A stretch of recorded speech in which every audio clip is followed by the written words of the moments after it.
Eh ben, bonjour à tous, on se retrouve dehors, il fait bon, on en profite. Aujourd'hui, on va parler du Sony Alpha 7 V. On va parler un petit peu de tout, des points positifs, des points négatifs, un peu du boîtier, de comment il se place aussi sur le marché et de la concurrence, etc. quoi. Du coup, avant de parler du Sony Alpha 7 V, il faut se rappeler qu'aussi, ça fait 4 ans qu'on l'attend, l'Alpha 7 V. Le Sony Alpha 7 IV était sorti en 2021, si je dis pas de bêtises. Normalement, oui, il est sorti en 2021. C'était un boîtier qui était ultra attendu parce que l'Alpha 7 III était déjà, je crois qu'il me semble que c'était le boîtier le plus vendu de l'époque. Et du coup, l'Alpha 7 IV était ultra attendu avec de la 4K 60, voire un peu plus haut. Et quand il est sorti, c'était carton plein. Même encore maintenant, je pense que l'Alpha 7 IV, il se vend encore super bien et c'est un super boîtier.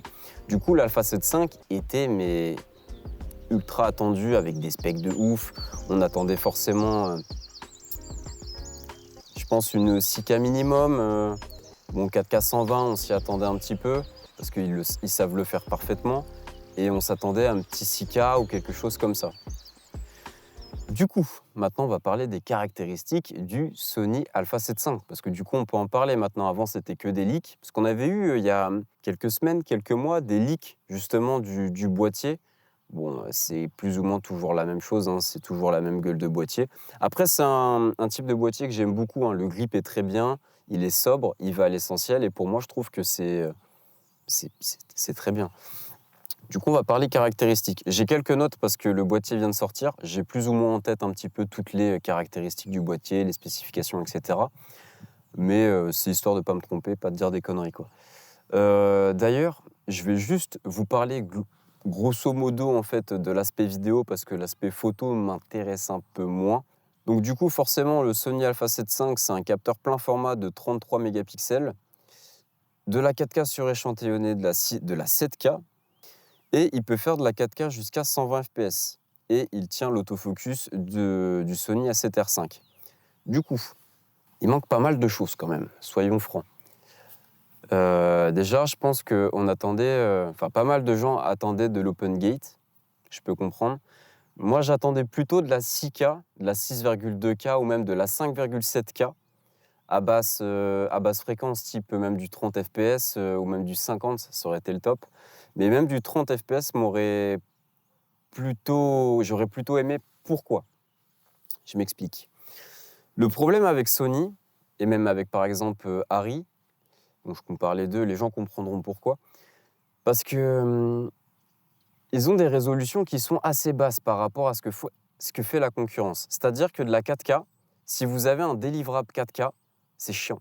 Ça peut être très emmerdant, vraiment. C'est que parfois, si vous êtes en tournage, j'en sais rien, vous avez par exemple votre perche panne, on voit, je sais pas, on voit le micro, une connerie comme ça, ou même si vous avez juste besoin de crop dans l'image, sur de la 4K, c'est chiant. Si vous avez un délivrable 4K, c'est emmerdant.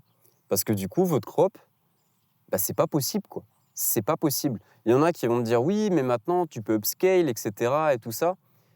Ouais, mais pour l'instant, par rapport à toutes les technologies d'upscale, etc., je trouve qu'on n'est pas encore... En fait, ça lisse trop les détails. Et vous sentez que c'est pas réellement, par exemple, de la 6K native, quoi. Vous sentez que ça a été upscalé et c'est pas beau. Enfin, je trouve pas ça beau encore. On n'est pas encore à un stade où, waouh, ça va être incroyable. Donc moi, ça m'embête. Le fait de rester que sur de la 4K, c'est embêtant. J'aurais aimé une 5,7K ou même de la 6K 30. Je demande pas plus, sachant qu'on a déjà de la 4K 120. C'est exceptionnel, c'est incroyable. Ça, franchement, je trouve ça génial. Mais en fait, ce qui me gêne, c'est que quand tu dis que la concurrence fait tellement mieux, par exemple, au jour d'aujourd'hui, on a de la 6K, de la 8K.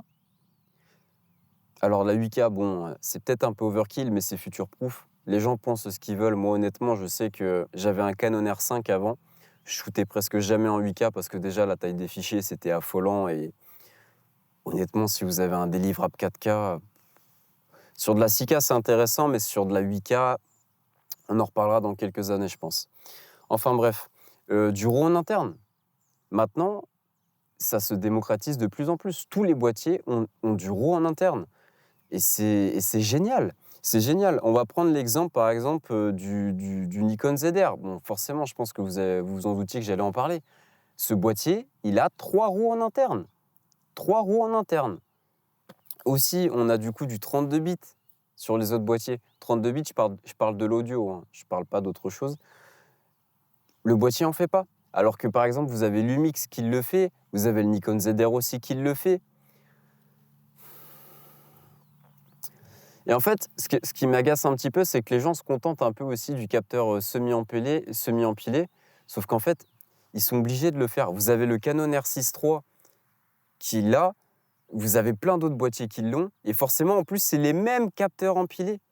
Selon les tests, si je les trouve, je vais vous les afficher, ce sont exactement les mêmes. Ils ont les mêmes résultats. J'ai l'impression que les gens, en fait, Sony vous balance ça et vous vous dites, bon, bah c'est bon, je vais me contenter de ça. Et ça m'énerve, parce qu'en plus, on sait qu'ils peuvent faire beaucoup mieux. Quand à l'époque, ils avaient sorti le Sony A7 III, ce qui commence à bientôt faire peut-être 10 ans, j'abuse peut-être un petit peu, mais c'était un boîtier qui était incroyable. Même encore aujourd'hui, je connais des gens qui shootent encore avec le A7 III. Et je les comprends. Du coup, on va parler de l'autre problème, c'est que par comparaison, par exemple, le Sony A7 IV, il sort à 2 900 €. Vous avez une FX2, qui a le capteur d'un A7 IV, qui sort à 3 100 €. Alors que c'est exactement les mêmes specs d'un A7 IV dans le corps d'une FX3. Et en face, vous avez le Nikon ZR, avec tout ce que je viens de vous dire, à 2 400 €. Putain, mais sérieusement, quoi, les gars, le prix. Le prix. Vous prenez le Nikon ZR et vous prenez un Objo, et là, basta, à 24-70, vous êtes prêt à shooter. Vous êtes prêt à faire vos premiers shoots, vos premiers clients, etc. Du coup, moi, je me pose plusieurs questions par rapport à son positionnement. Parce que, en fait, vous avez le Lumix S1 II, vous avez même l'ancien Lumix S5 2X, vous avez le Canon R6 III qui est en train de sortir. De toute façon, soyons francs, hein, maintenant, tous les boîtiers qui sont en train de sortir sont tous bons. De 1 500 € à plus de 1 500 €, tous les boîtiers sont bons maintenant. Vous pouvez shooter avec toutes les marques. Maintenant, c'est cool de dire que toutes les marques, on peut shooter avec. C'est ça qui est incroyable. Et je trouve qu'au final, pour résumer maintenant, le Sony A7 V, c'était le Sony A7 IV qu'on attendait en 2021. Alors que je trouve que le Sony A7 IV, il a déçu pas mal de gens par rapport même à sa 4K 50 où il y avait un léger crop dessus, etc. Mais il avait quand même géré pas mal de problèmes de colorimétrie que l'A7 III avait, surtout sur les teintes de peau qui n'étaient pas très esthétiques. Mais honnêtement, en fait, c'est par rapport à son tarif que je comprends pas. Je trouve que le Sony A7 V est trop cher. Est trop cher par rapport à la concurrence, et je me pose réellement des questions s'ils vont se vendre autant que par exemple l'A7 IV ou même plus ancien, l'A7 III. Mais je sais que l'A7 IV s'est très bien vendu. Mais est-ce que l'A7 V va se vendre? Parce que est-ce que les gens vont passer de l'A7 IV à l'A7 V? Il n'y a aucun intérêt. Je trouve qu'il n'y a pas d'intérêt. Du coup, moi, j'ai marqué ce que j'attendais réellement. Je vais vous expliquer un peu mon point de vue de ce que j'attendais. C'est qu'en fait, moi, au jour d'aujourd'hui, j'ai un A7S III. C'est celui-là qui me shoot aujourd'hui.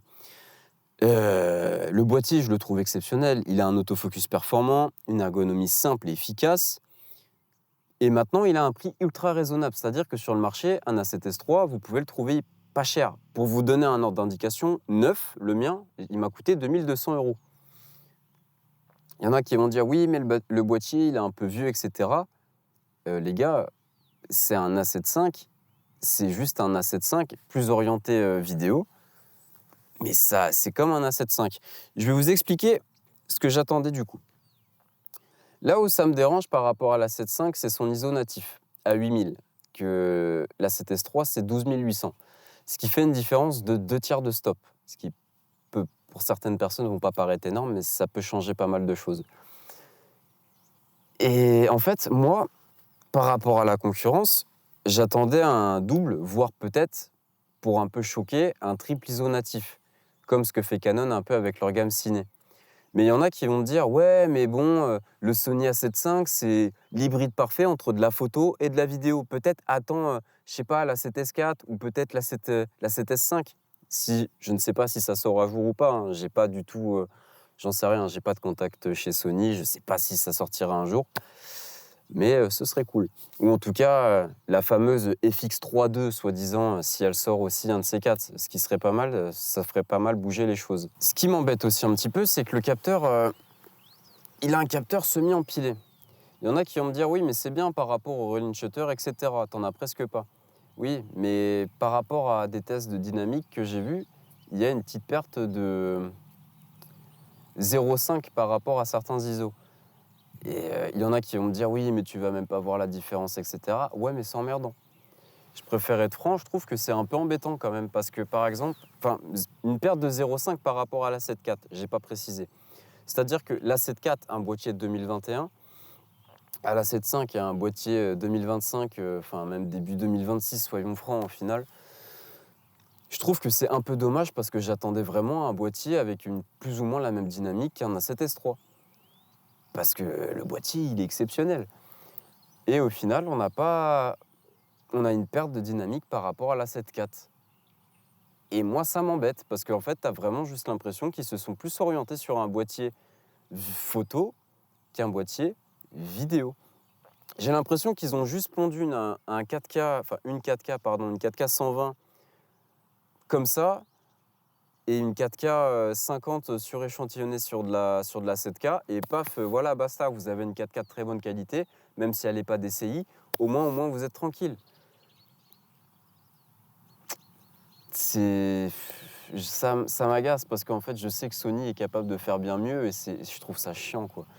Parce que du coup, on est vraiment bientôt obligé de s'orienter sur leur gamme ciné. Et le problème, c'est que leur gamme ciné, là, il n'y a pas de nouveauté à part la FX2. Et je trouve que pas mal de gens, on est, je pense, plus ou moins tous d'accord dessus pour dire que c'est un peu une blague, quoi. Enfin, c'est-à-dire que si on voulait mettre ce prix-là, c'est n'importe quoi. Enfin, vous imaginez quand même qu'ils ont sorti une FX2 au prix de 3100, 3200 euros, avec le même capteur qu'un A7 IV, alors que l'A7 IV était déjà sorti il y a quelques années, juste parce qu'il est dans le corps d'une FX3. Moi d'ailleurs, s'il y a des gens qui ont acheté la FX2 là dans les commentaires, enfin si vous regardez la vidéo, expliquez-moi sincèrement pourquoi vous l'avez acheté. Il n'y aura pas de jugement, je veux juste savoir quelle est la raison et pourquoi ne pas avoir pris un A7 IV. Un A7 IV avec, je sais pas, une cage Tilta ou une cage Small Rig, tu vois. Au final, c'est la même chose. Je serais curieux de savoir pourquoi vous avez pris ce boîtier-là. Voilà. Bon, malgré tout ça, malgré pas mal de petits manques, n'empêche, de caractéristiques, je pense que ça reste un super bon boîtier. Parce que même si pour moi, en termes de tarifs, il est trop élevé par rapport à ce qui se fait aujourd'hui, c'est un super bon boîtier. De toute façon, maintenant, il n'y a pas de bons et de mauvais boîtiers. Je pense que c'est juste des mauvais tarifs qu'on a actuellement. C'est tout. Et le problème, c'est que je pense que Sony a pris vachement la confiance avec leur gamme A7, et du coup, ils peuvent se permettre des tarifs qui sont assez élevés. Même s'il y en a qui vont me dire oui, mais ils n'ont pas vraiment eu d'évolution entre la sortie de la 7.4 et la 7.5 en termes de tarifs, parce que c'est vrai que la 7.4 est sortie à 2800, et là, il est à 2800. Donc au final, il n'y a pas vraiment de différence. Le problème, c'est que l'évolution est trop peu importante, je trouve, par rapport à ce que fait la concurrence.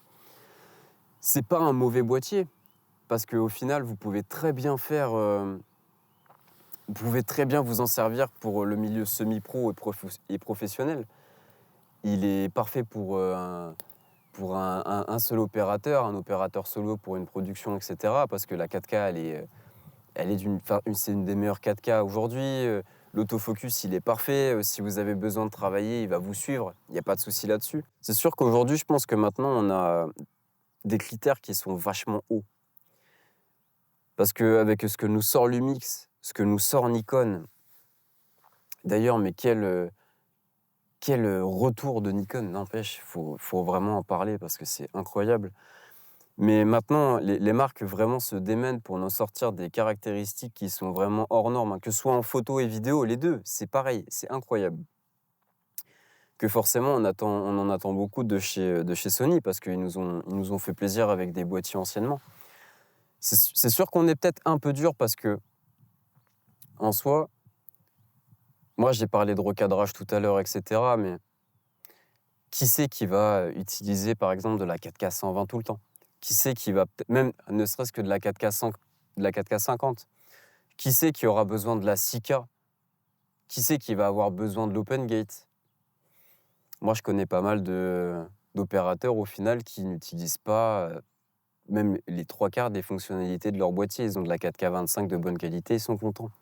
Ils verront bien avec les chiffres, par rapport aux ventes qu'ils vont faire et cetera, si ça a marché, si le boîtier s'est bien vendu et s'ils ont eu raison de le sortir et cetera. Même si je pense que oui, parce qu'on a quand même beaucoup d'attentes, que ce soit, par exemple, un A7S4, parce qu'on a eu l'A7S2, on a eu l'A7S3, on n'a pas eu d'A7S4.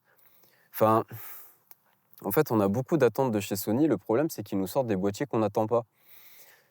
Et c'est là où je trouve qu'il y a un problème finalement, parce qu'ils nous sortent des boîtiers, mais qu'on ne veut pas forcément. C'est pas ce qu'on leur demande. En fait, ils nous donnent des choses qu'on ne demande pas. Et au final, c'est embêtant parce que j'ai pas vraiment l'impression d'être écouté vu que je suis consommateur chez eux.